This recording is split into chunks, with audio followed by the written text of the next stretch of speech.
Esse vídeo tem como propósito mostrar alguns conceitos sobre gestão do clima organizacional. Em primeiro lugar, vamos falar sobre o conceito de clima organizacional. Pode-se dizer que clima organizacional relaciona-se com a tendência a respeito das necessidades dos indivíduos que atuam em uma empresa.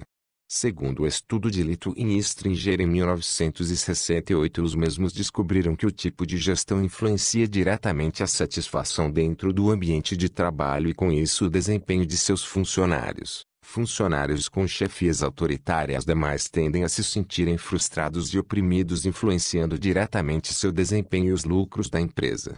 Funcionários que têm uma chefia mais voltada para a realização tendem a apresentar melhores desempenhos e com isso mais lucro para a empresa. Quando uma empresa se encontra em um clima de realização, concluiu-se que os seus funcionários conseguiram apresentar um maior número de produtos desenvolvidos do que as outras empresas. Sendo assim, foi possível analisar que para Litton e Stringer o clima organizacional pode ser compreendido como um conjunto de propriedades mensuráveis do ambiente de trabalho, percebidas direta ou indiretamente pelos indivíduos que vivem e trabalham neste ambiente, que influencia a motivação e o comportamento dessas pessoas.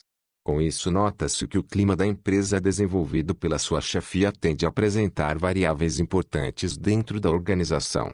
Agora vamos falar sobre cultura organizacional, que é o modelo dos pressupostos básicos que um grupo desenvolve, sendo algumas de suas características básicas os valores, as crenças, os rituais, as histórias, os tabus, os heróis, as normas e os processos de comunicação que são criados através de um processo de aprendizagem e hábitos costumeiros de pensar e fazer as coisas, que é compartilhado em maior ou menor grau pelos seus membros. Os novos membros normalmente devem aprender, assimilar e desenvolver esses hábitos.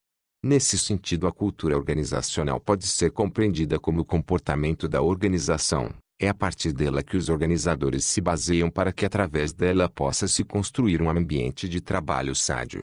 Claro que apesar de se conseguir ter um ambiente de trabalho sádio, existem algumas coisas que podem ocasionar mudanças. É claro que essas mudanças às vezes demoram anos para acontecer, mas mesmo assim as mesmas influenciam de forma negativa ou positiva dentro do ambiente de trabalho, fazendo assim o clima organizacional mudar de algum modo. Porque apesar de clima e cultura organizacional serem diferentes uma da outra, nenhuma se sobrepõe sobre a outra, sendo assim as duas se interrelacionam.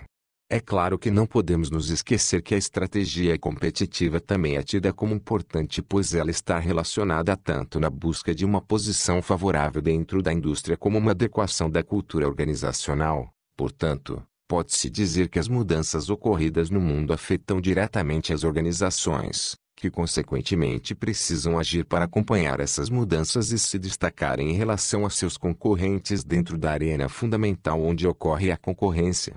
Utilizar a cultura organizacional como uma estratégia competitiva é interessante, visto que as empresas normalmente focam apenas o investimento em novas tecnologias, novos produtos, aumento do ambiente de trabalho, desprezando com isso o potencial que sua cultura tem, pois cada empresa possui sua própria identidade e uma personalidade que a diferencia das outras que atuam no mesmo ramo. Utilizar essa identidade e personalidade a seu favor pode ser um ponto forte de destaque frente à concorrência. Esse vídeo tem como propósito mostrar alguns